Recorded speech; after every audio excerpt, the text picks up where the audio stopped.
সিগারেটের প্রতিটি টানে শরীরে ঢুকছে ক্ষতিকর রাসায়নিক, এ কথা বহুদিনের জানা। তবে এবার গবেষণায় মিলছে আরও উদ্বেগজনক তথ্য।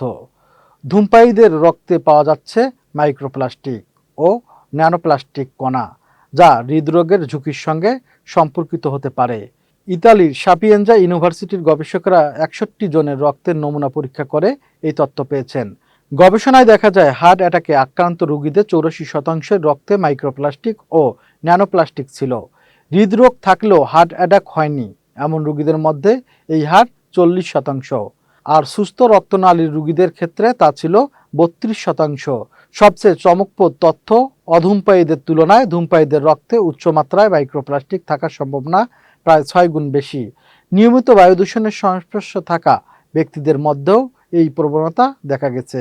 গবেষকদের ধারণা, ধোঁয়া ও দূষিত বাতাসের সঙ্গে ফুসফুসে প্রবেশ করা অতি ক্ষুদ্র প্লাস্টিক কণা রক্ত প্রবাহে পৌঁছাতে পারে।